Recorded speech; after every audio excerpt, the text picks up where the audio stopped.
Hello students, I hope you are well. Today's lesson is on diet, nutrition and physical activity. For my Key Stage 3 students, this is really important to have an understanding of this to help contribute towards a healthy lifestyle. Healthy lifestyle, higher life expectancy. It's important for my GCSE students because this forms quite a big part of your exam, and it's important to parents because what's the point in working all of your life and then dying a couple of years into your retirement because you don't have a healthy lifestyle? So kids, get your parents to watch this video. It's important for them as well. For my GCSE students, if you want to access the lower grades, then you just have to describe and explain. Give me the basic facts. Give me the definitions. If you want to access the middle grades, then you need to apply to sport. Tell me how you're doing it. And then if you want to access the higher grades, you've got to be critically evaluative. You've got to tell me why. Give me the strengths and the weaknesses. All right, give me the arguments for and against. All right, lovely. So key words that we're going to go to throughout this lesson. They're really, really important. Each one as important as the other. Let's contextualise right from the off. Unfortunately, more and more people in Britain, children and adults, are becoming obese. We live an increasingly sedentary lifestyle. Adults work too many hours to pay the bills. Children play PlayStation and Xbox too much, don't play enough sport, don't get out on their bikes. It's really poor at the moment in terms of our energy expenditure. Unfortunately, we're getting down here where we have a low energy expenditure as a society. We spend too much time sleep, rest, and then when we do have that spare time, we live a sedentary lifestyle, an inactive one. We want to be here really where the energy expenditure is high, where it's light exercise or moderate exercise or even better, intense exercise. As a society, we're getting more and more here, and we want to be here. We want to get those obesity rates down, and we want to be less sedentary. We want to be more active. Okay, so energy balance just goes on from here a little bit. When our energy consumption in terms of calorific intake is the same as our energy expenditure, calorific output, then we have an energy balance. Unfortunately, at the moment, too many of us is not balanced. Too many of us, our consumption is greater than our expenditure. And that leads to being overweight, it leads to being over fat, and then ultimately it leads to obesity and all the associated diseases that go along with that. Atherosclerosis, coronary heart disease, type 2 diabetes, to name but three. There you go, hypertension, I'll throw that one in there as well.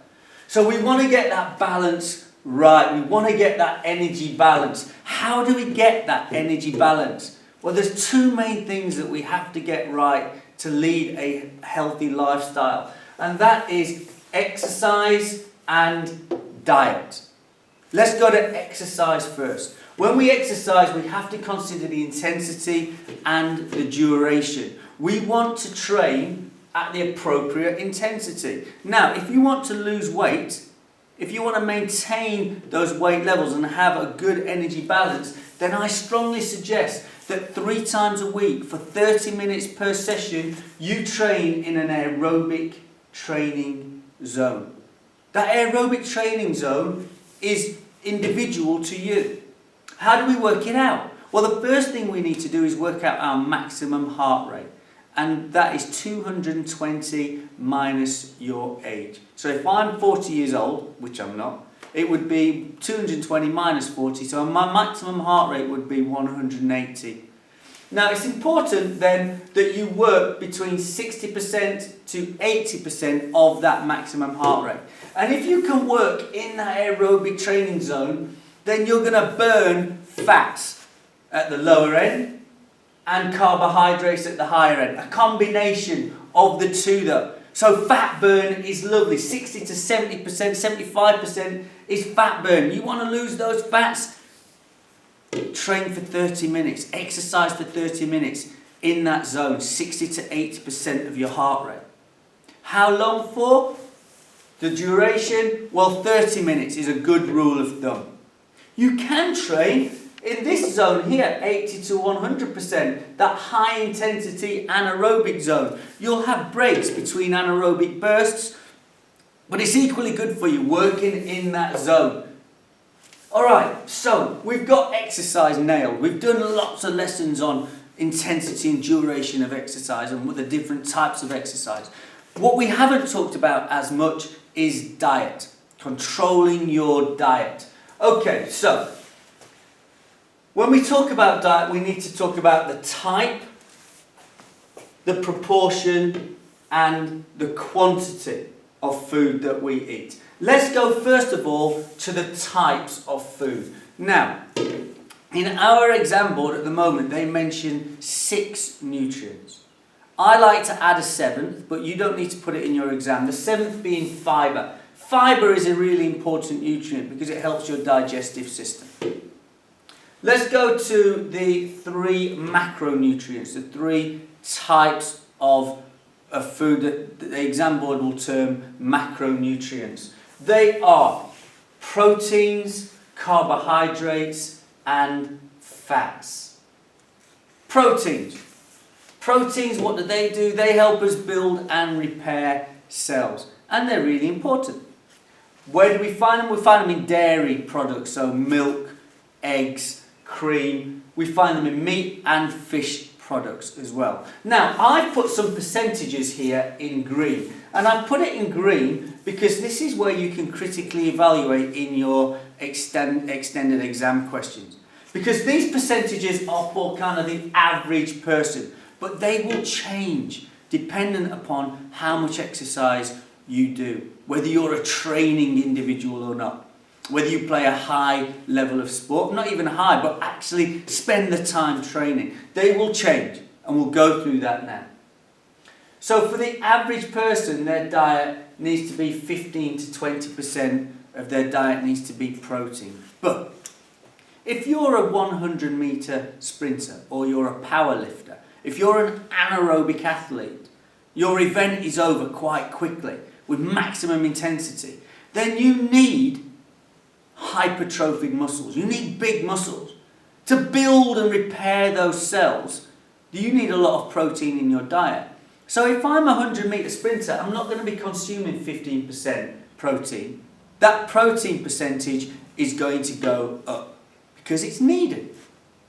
Alright, similarly, carbohydrates, which we'll come on to in a minute, carbohydrates for the average person, about 60% of your diet should be carbohydrates. But if I'm Mo Farah, if I'm a long distance runner, I'm going to need an awful bigger percentage of that. Maybe 70-75% of my diet will be carbohydrates because I'm burning off lots of calories for my training and for my events.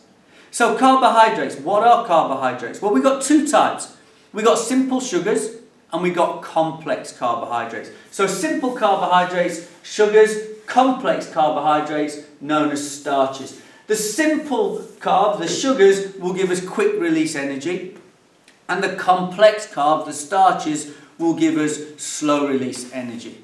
They'll give us the energy to complete a football match, 90 minutes, or a 2-hour cycle, maybe 2.5-hour cycle, depending on whether you carbo load. But we'll come to that in a different lesson. Alright, so carbohydrates, where do we find them? Bread, pasta, rice, potatoes. If we don't burn them off, they're stored as triglycerides in our body. So it's important we don't consume more than we're going to burn off if we want to have this energy balance.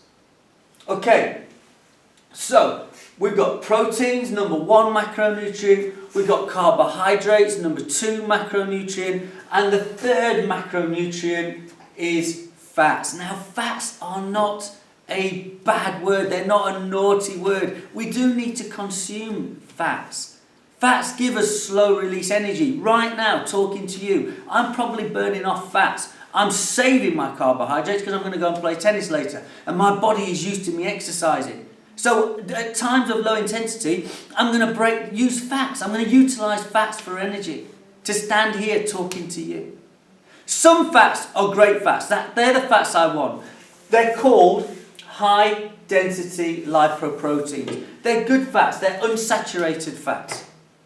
I don't mind consuming those fats. The fats I want to avoid are the low density lipoproteins.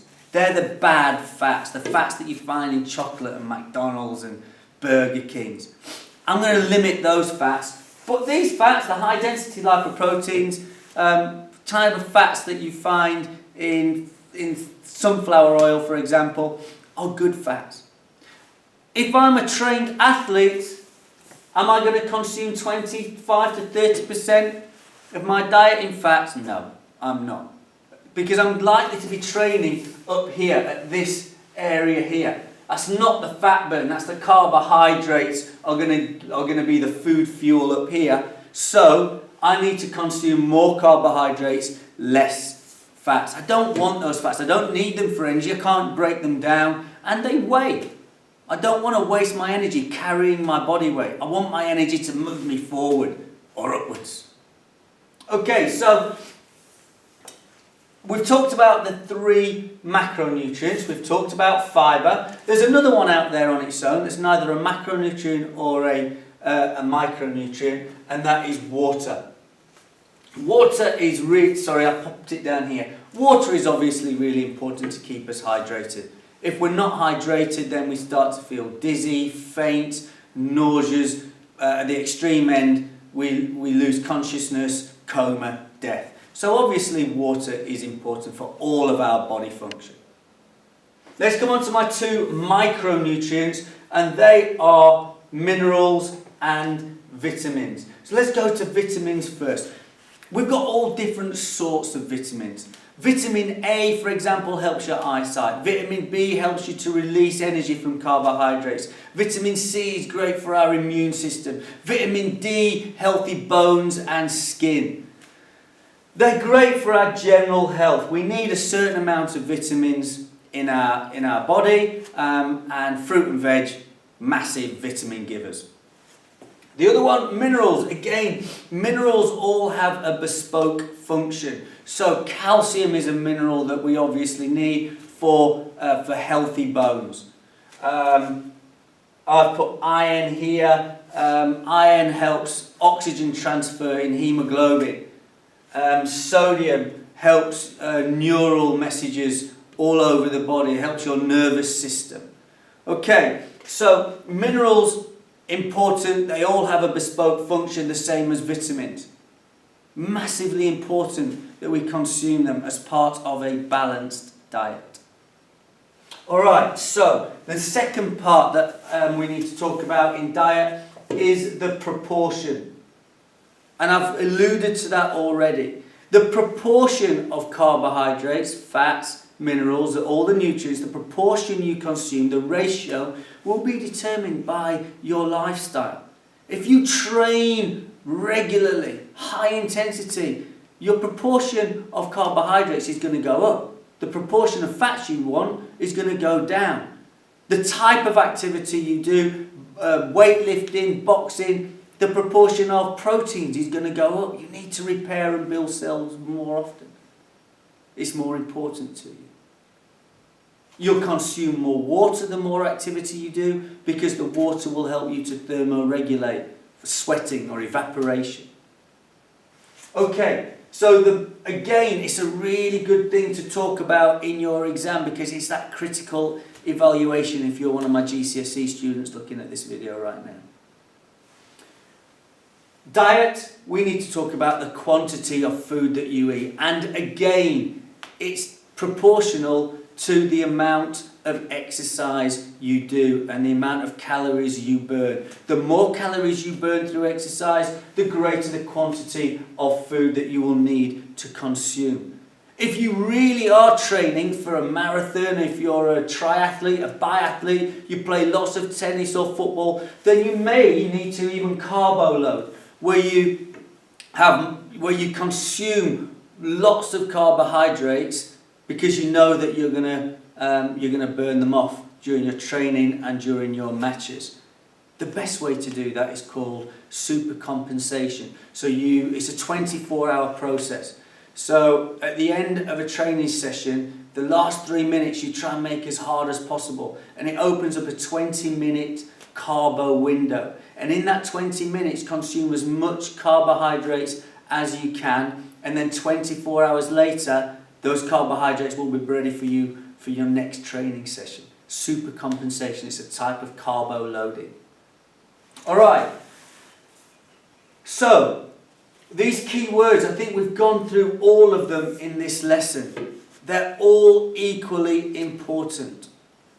If you're one of my GCSE students, then what I'd like you to do now, please, is this slide is on Show My Homework, so copy it into your blue books, pop it onto your mobile phone in your photo album, and then revise it, test yourself, get your parents to test you. If you're an adult watching this, then please try and have a healthy lifestyle in terms of diet and exercise. Increase your life expectancy. You want to play with the grandkids until you're 100. If you want to ask any more questions about this, parents, then please feel free to just email me and I'll send you more and more information. Okay? Please stay safe during lockdown. Be happy. Thank you very much.